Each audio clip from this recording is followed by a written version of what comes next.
On February 19, 1973, Frank Sinatra's chauffeur made a wrong turn and drove directly into an armed bank robbery at First National Bank of Beverly Hills. What happened next proved that sometimes the most dangerous situations require the most unexpected solutions, and transformed a potential tragedy into the most unlikely heroic moment of Frank's life. If this story moves you, hit that like button and share it with someone who believes in the power of human courage. Frank Sinatra was reviewing song lyrics in the back seat of his midnight blue Rolls-Royce when his chauffeur, Eddie Walsh, made the mistake that would change both their lives forever. It was 2:47 p.m. on a quiet Tuesday afternoon, and Frank was being driven to a business meeting at his accountant's office on Rodeo Drive, when Eddie took a wrong turn down Cannon Drive instead of continuing straight. "Eddie, this isn't the way," Frank said without looking up from his papers, but his trusted driver of 8 years was already pulling into what he thought was a parking space in front of a building that looked similar to their destination. What Eddie didn't realize was that he had just parked Frank Sinatra's distinctive Rolls-Royce directly in front of First National Bank of Beverly Hills, at the exact moment 3 armed men were exiting with bags full of stolen money. But the most shocking part was yet to come. The first gunman, a tall man in a ski mask carrying a sawed-off shotgun, stopped dead in his tracks when he saw the famous license plate that read OL Blue. For a moment that seemed to last forever, the armed robber stared at the car, then at Frank's recognizable silhouette in the back seat, trying to process what he was seeing. "Is that?" the gunman said to his partners, his voice muffled by the mask, but clearly confused. "Is that Frank Sinatra?" Eddie Walsh realized the gravity of their situation immediately. His hands froze on the steering wheel as he saw 3 armed men standing just 10 feet from their car, bags of money in their hands, weapons drawn, and nowhere to run. They had accidentally driven into the middle of an active bank robbery, and Frank Sinatra was sitting in the back seat like a sitting duck. "Mr. Sinatra," Eddie whispered urgently, "we need to get out of here. Now." But Frank had already seen the gunman, and instead of panic, something else took over, the same calm confidence that had carried him through decades of high-pressure performances and dangerous situations. "Wait. This single moment changes everything you thought you knew about Frank Sinatra's courage." Instead of telling Eddie to drive away, instead of ducking down in the back seat, instead of calling for help, Frank did something that stunned everyone, including the armed robbers. He opened his car door and stepped out. "Gentlemen," Frank said in his trademark smooth voice, adjusting his tie as if he were greeting fans after a concert, "it looks like we've all had the same idea about visiting the bank today." The 3 gunmen stood frozen, their weapons still drawn, but clearly unsure how to handle the surreal situation of Frank Sinatra casually approaching them, moments after they had just robbed a bank. This wasn't in their plan. Nothing in their criminal experience had prepared them for a celebrity walking directly into their escape route. "Get back in the car, old man," the second gunman said, his voice shaking with adrenaline and confusion. "This doesn't concern you." Frank smiled, that famous Sinatra smile, and took another step closer. "Actually, it does concern me. You see, I bank here, and I have a feeling you gentlemen just made a withdrawal from my account." The audacity of Frank's response was so unexpected that even Eddie Walsh, who had witnessed Frank handle countless difficult situations, couldn't believe what he was hearing. Frank was treating armed bank robbers like hecklers at a nightclub. The audience wasn't just the robbers. Dozens of bank employees and customers were watching through the windows, and people on the street had stopped to stare at the impossible scene unfolding. But what Frank did next turned the entire situation upside down. "You know what, boys?" Frank said, reaching slowly into his jacket pocket while maintaining eye contact with the lead gunman. "I'm going to make you an offer. I'll give you exactly 30 seconds to put those guns down and walk away from this, and I'll make sure nobody follows you." "Why the hell would we listen to you?" the third gunman demanded, but Frank could hear the uncertainty in his voice. Frank pulled out his wallet and removed a thick stack of cash, his usual walking around money that typically amounted to several $1,000s. "Because I'm going to give you more money than you just stole, and you won't have to spend the rest of your lives running from the FBI." The robbers looked at each other, then at the cash in Frank's hand, then back at each other. They were clearly realizing that their simple bank robbery had just become the most complicated crime in Beverly Hills history. Stop. What you're about to hear changes everything you thought you knew about that February afternoon.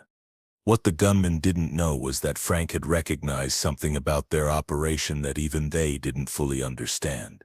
The leader's voice, despite being muffled by the mask, was familiar. Frank had heard it before years earlier in a very different context. "Tommy Castellano," Frank said quietly, using a name that made the lead gunman's entire body go rigid. "You're Mickey Castellano's kid from New Jersey. I knew your father." The lead gunman's shotgun wavered in his hands as Frank continued.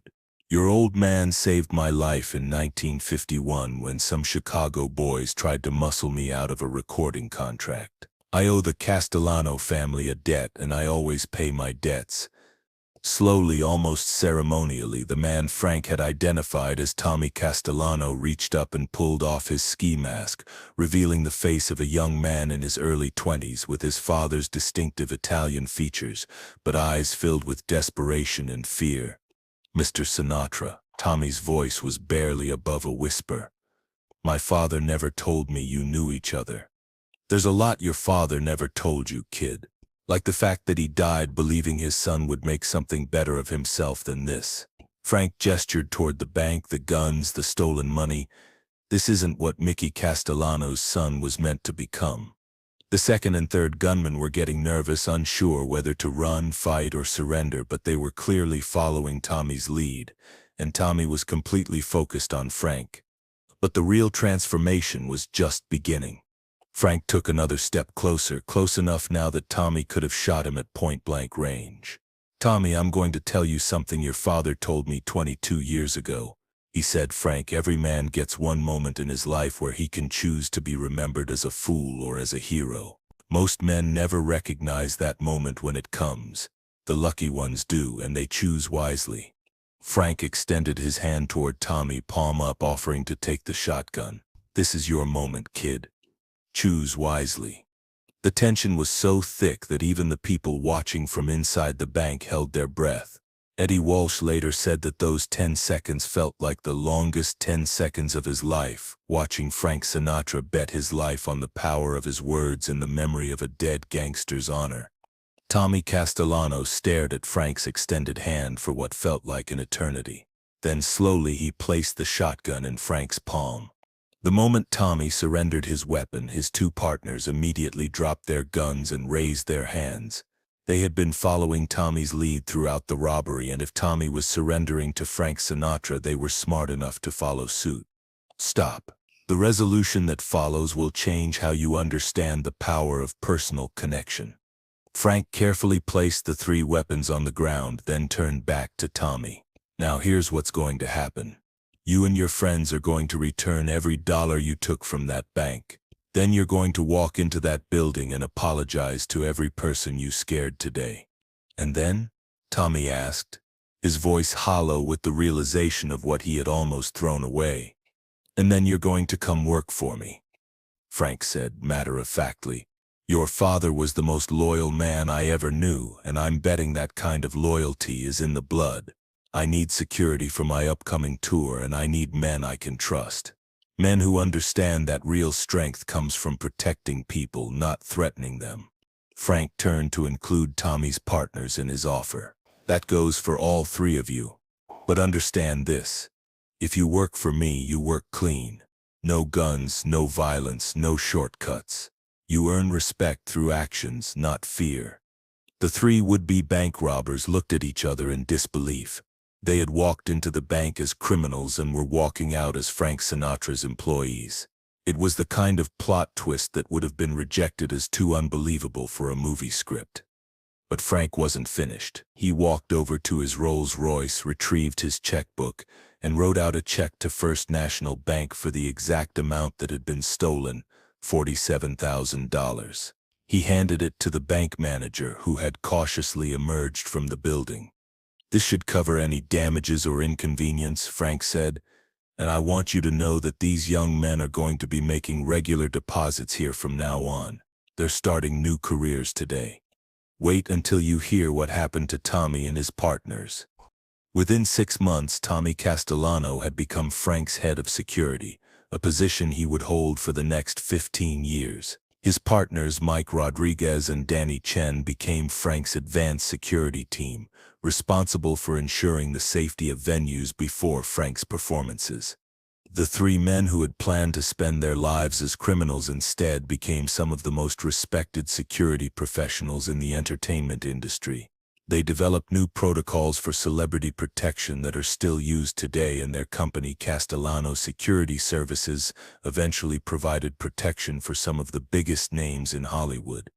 More importantly, all 3 men became advocates for criminal rehabilitation, speaking at schools and community centers about how one moment of choice had changed their entire lives. They established a foundation that provided job training and placement services for ex-convicts, helping hundreds of people transition from criminal life to legitimate careers. Tommy Castellano later said that working for Frank taught him the difference between being feared and being respected. Mr. Sinatra never had to threaten anyone to get what he wanted.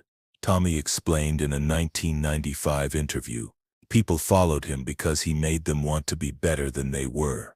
That's real power." The bank robbery that never was became a legend in Beverly Hills, but not for the reasons anyone expected. Instead of being remembered as a crime, it was remembered as a redemption, a moment when the right person appeared at the right time to change the trajectory of 3 young lives. Stop. The final revelation will show you how one wrong turn created a legacy of transformation.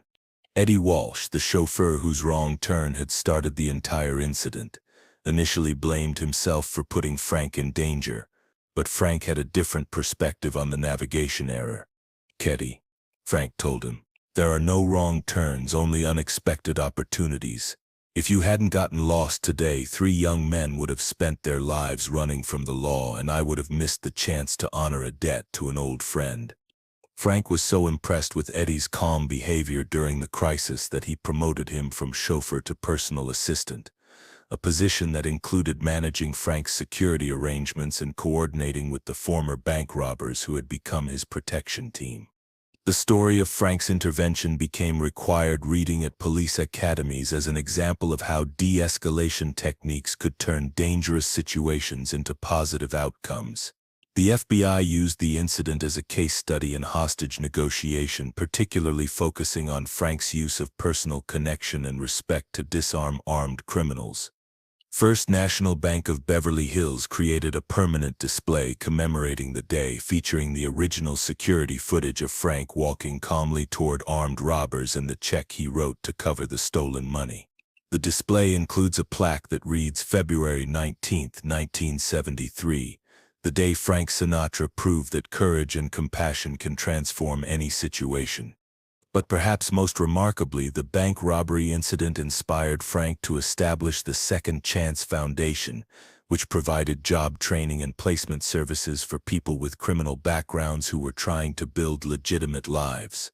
The foundation, funded partly by Frank and partly by the success of Castellano Security Services, helped over 10,000 people transition from criminal to productive careers. The foundation's success attracted national attention when President Nixon invited Frank to the White House in 1974 to discuss criminal justice reform. During their private meeting, Frank shared the story of Tommy Castellano and his partners, explaining how personal connection and opportunity had accomplished what traditional law enforcement approaches had failed to achieve. "Mr. President," Frank said during their Oval Office conversation, "we're spending billions of dollars building prisons and hiring more police, but we're not spending enough time figuring out why people choose crime in the first place. These boys didn't rob that bank because they were evil. They robbed it because they thought they had no other options." Nixon was so impressed with Frank's approach that he asked him to serve as an unofficial advisor on criminal rehabilitation programs. Frank accepted, but with conditions. He would only work with programs that focused on job training and personal mentorship rather than punishment and deterrence. Over the next 3 years, Frank quietly visited dozens of prisons and juvenile detention centers across America, not for publicity but to identify people who, like Tommy Castellano, were one good opportunity away from turning their lives around. He personally hired 47 former inmates to work in various capacities within his entertainment empire, from security to stage crew to administrative assistants. The success rate was remarkable. Of the 47 people Frank hired, only 3 ever returned to criminal activity. The other 44 went on to build successful careers, with many eventually starting their own businesses or becoming advocates for criminal justice reform.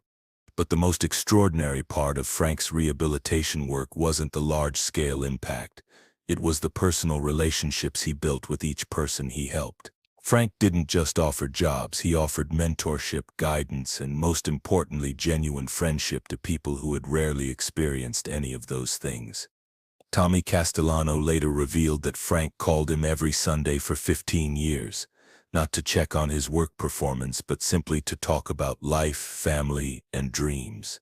"Mr. Sinatra taught me that my past didn't have to define my future," Tommy said. "But more than that, he showed me that someone could look at me and see potential instead of just problems." The ripple effects of that February afternoon continued to spread long after Frank's death. Tommy's own children grew up knowing the story of how their father's life was saved by a famous singer's compassion, and they carried that lesson into their own careers in social work and education. In 2019, 46 years after the incident, the city of Beverly Hills unveiled a statue at the exact spot where Frank's Rolls-Royce had stopped that day. The bronze sculpture shows Frank extending his hand toward 3 figures representing Tommy and his partners, with an inscription that reads, "Sometimes the most important performances happen when no one is watching, and the most powerful transformations occur when someone believes in second chances." The statue was paid for entirely by donations from the hundreds of people whose lives had been changed by Frank's Second Chance Foundation, many of whom had never met Frank personally but had benefited from the programs his encounter with Tommy Castellano had inspired. Years later, when asked about the most dangerous moment of his life, Frank didn't talk about his connections to organized crime figures or his confrontations with powerful enemies. He talked about the day he chose to trust 3 desperate young men with guns and discovered that sometimes the most dangerous people are just the most frightened. The wrong turn that Eddie Walsh made on Cannon Drive became the right turn for Tommy Castellano, Mike Rodriguez, and Danny Chen. And Frank Sinatra's decision to get out of his car instead of driving away proved that sometimes the best way to escape danger is to walk directly toward it with an open heart and an extended hand. And that's how a chauffeur's mistake and a bank robbery that never happened became the foundation for one of the most successful criminal rehabilitation programs in American history, proving that every wrong turn is just a chance to discover a better destination.